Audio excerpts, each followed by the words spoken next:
Hey everybody, welcome back with another episode of Hitfilm Wednesdays, and today I'm going over the export feature in Hitfilm right after the intro.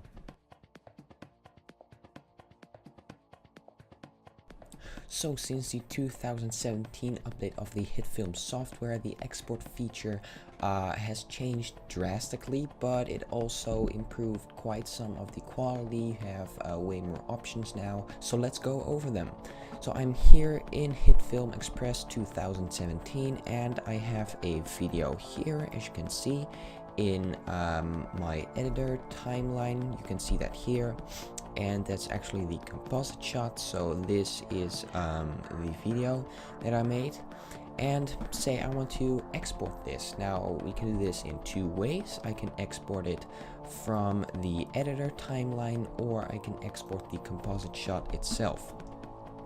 Now first we're going over how to export the composite shot in two ways.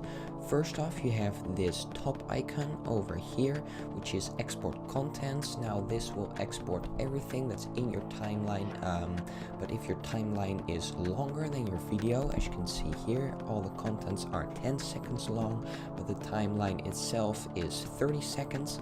I can just click export contents, and this will add it to the export queue over here, which is one of the tabs next to edit.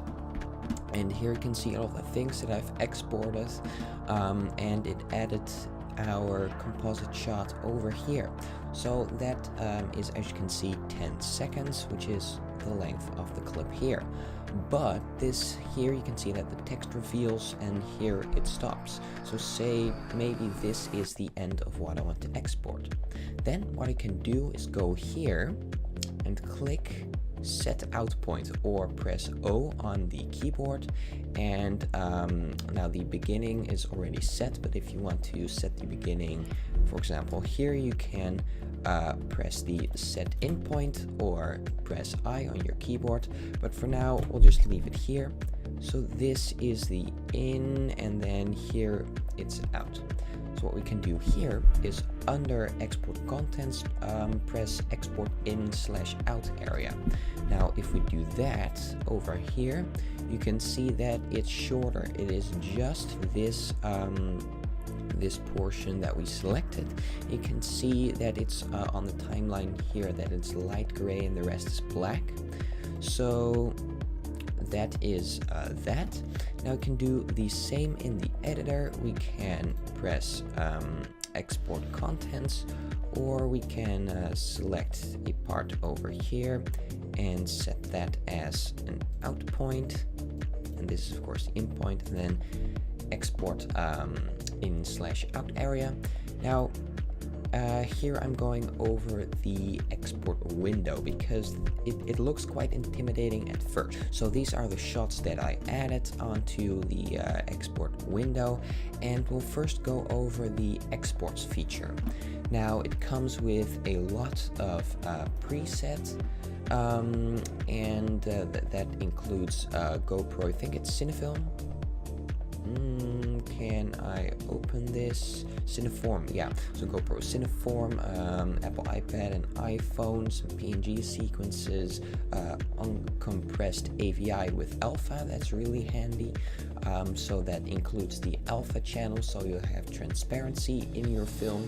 And then you have some other presets here as well, and you can also make your own presets. So I have the standard preset for my own videos, which is MP4 1920 by 1080 with the frame rate of the source, and as you can see, I use it quite a lot over here and here and here. So that's actually the only thing that I use, but for some other small things I use the uncompressed AVI with alpha. Now let's go over creating a preset for yourself.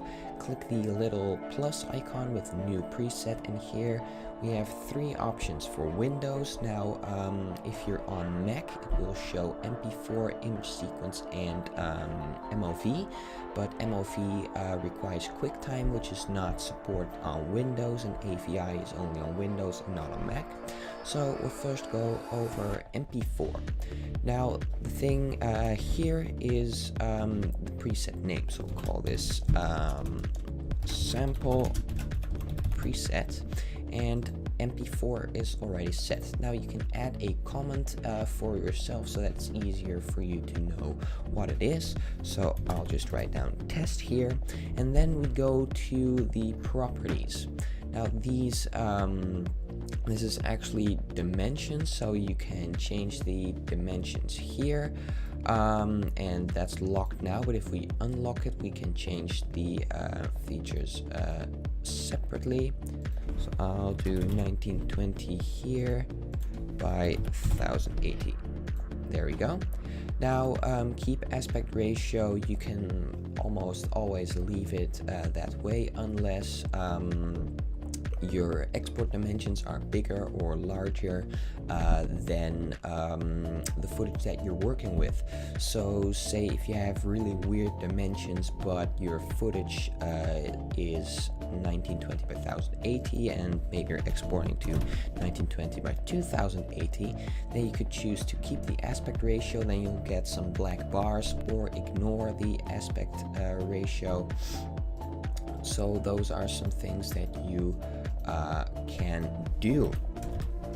Then we go to frame rate. You can use from source, so that will take the frame rate of the clip that you're using. If you uncheck this, you can actually choose out of quite some options, 8 to be exact, so that's possible. You can leave the pixels on what they are. The profile, I always have it on high. Now the level is actually quite important. Mine's here on 5.1, but yours can be differently. Sometimes when you are exporting, you get some yellow warning things that it won't work. What you then have to do is up the level a bit, so you make the level higher, and then it will almost always work. Now I have variable bitrate and constant bitrate. Mine's here on variable bitrate, not sure why, but you can change that. And then here you have sample rate and bitrate, so that's what you can do. When you click OK, it shows up in the list here. So that's how to create an MP4 preset. Now you can go here, you can rename it if you want to, or delete. So there we go.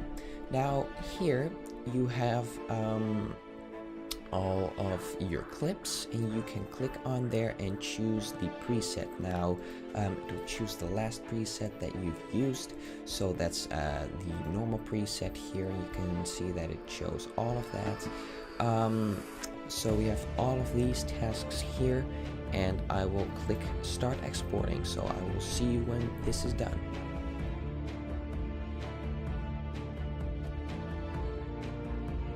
So as you can see, all of the 4 tasks are finished. You can see that by the green bars over here, and this will save in the folder that you created when you set up Hitfilm Express. So for me, that's on my desktop. I have here the Hitfilm Express 2017 export folder, and as you can see, I have all of these. So we have the 10-second complete clip from the composite shot, and then we have the small clip from the composite shot, and then we have the complete shot of the editor timeline.